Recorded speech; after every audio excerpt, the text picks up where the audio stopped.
Cuando él presenta su dimisión, él siente que el rey, o él sabe ya que el rey no le apoya, ¿no? Sí, hay un misterio ahí, hay varias versiones de en qué momento él notó que el rey ya no estaba entusiasmado con él, pero efectivamente el último año era muy diferente de los anteriores. Otra persona que ha estado con él, lo decíamos al principio, porque fue de las primeras periodistas que pudo entrevistarles, Curri Valenzuela. Curri, ¿y cómo fue esa primera entrevista, ese primer contacto? Trabajaba en Cambio 16, que entonces era el medio de comunicación de más tirada, tirábamos 500.000 de ejemplares. Y me mandó el director, vete a ver a este que acaban de elegir, este facha que acaba de salir de presidente del gobierno, a ver si de verdad quiere traer la democracia. Me fui directamente, presidencia del gobierno, estaba en Castellana, donde está ahora el Ministerio de Administraciones Públicas, que es donde había estado la presidencia del gobierno de toda la vida. Suárez se mudó a la Moncloa porque tenía miedo de que le hicieran un atentado y allí no estaba nada seguro. En la Moncloa estaba protegido.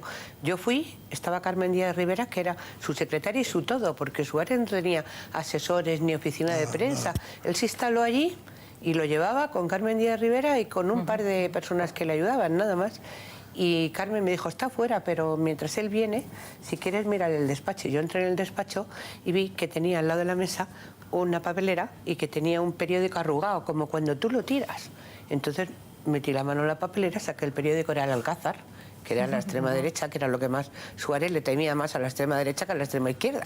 Y entonces estaba mirándolo cuando oí ¡ajem! Y era Suárez que entraba, así que revolviéndome la papelera. Y entonces se sentó y de una forma absolutamente inaudita me contó todo lo que iba a hacer. Apunta, voy a pasar un referéndum para que las Cortes se hagan el harakiri y la derecha acepte que tal. Voy a... Dije, ¿esto lo vas a hacer solo? No, tengo el rey y ya se lo he dicho a Felipe González. Me contó cómo se había reunido con Felipe González en casa de un amigo, que era Pedro Mario Armero, y cómo habían tomado un whisky y unas almendritas y le había explicado lo que iba a hacer. Me explicó todo lo que iba a hacer, yo lo apunté en un blog. Llegué a la revista, dije lo que iba a hacer, no me creía nadie, ¿cómo va a hacer este tío todo esto?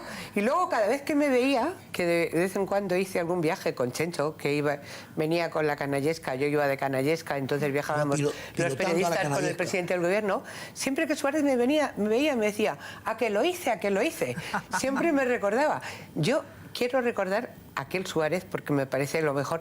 Suárez, para mí el mérito que tuvo es que se quemó en ese intento. Es decir, hay políticos que se resguardan de los malos momentos, que procuran poner algo por delante. Él se quemó, porque Suárez solo estuvo en el poder 5 años, no nos damos cuenta.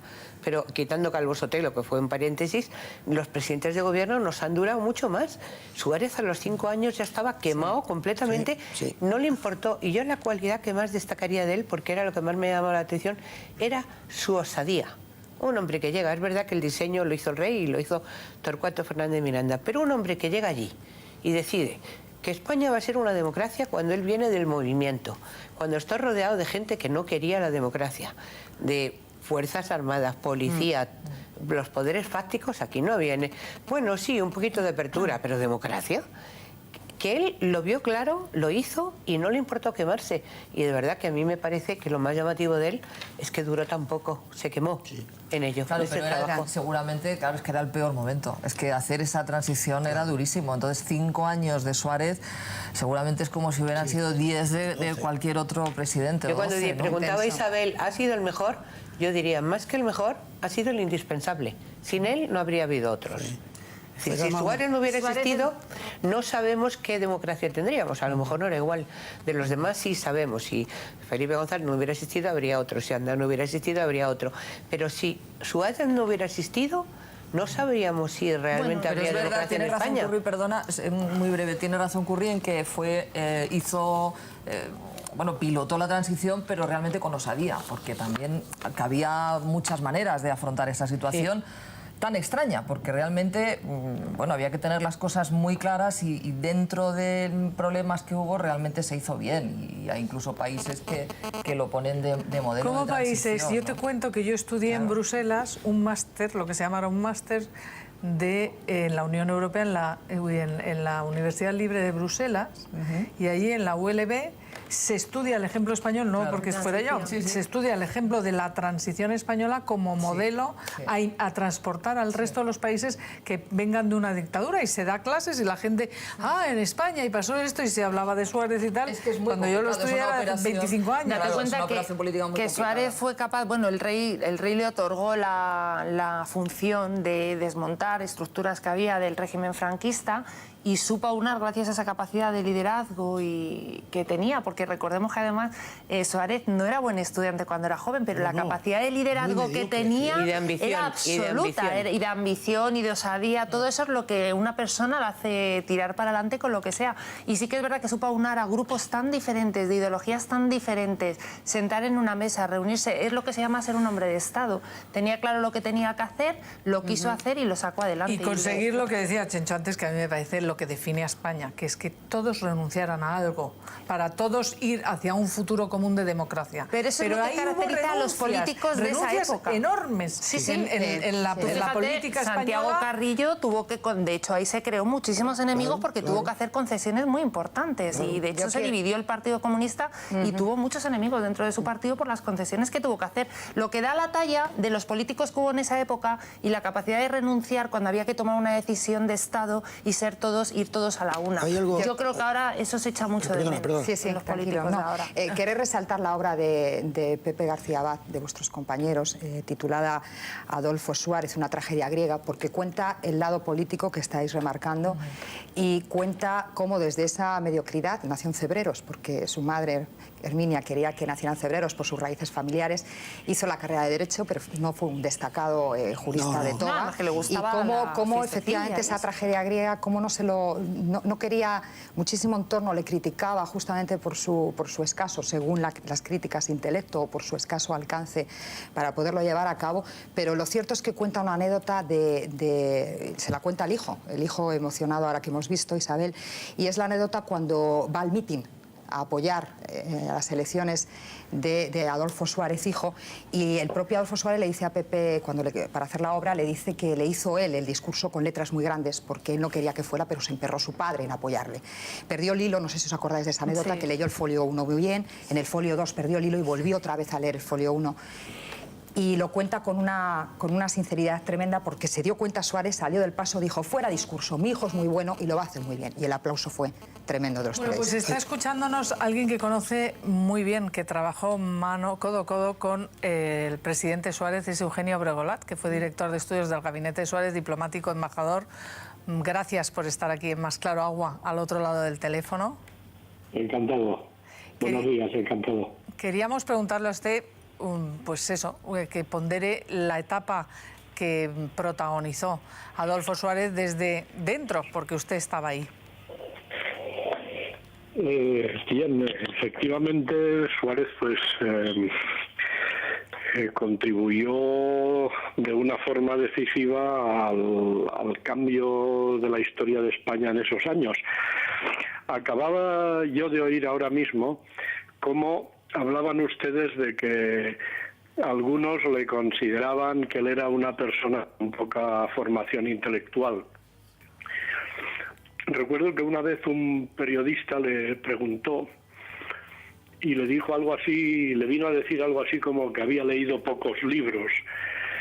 Y le estaba más o menos comparando con Fraga en aquella ocasión.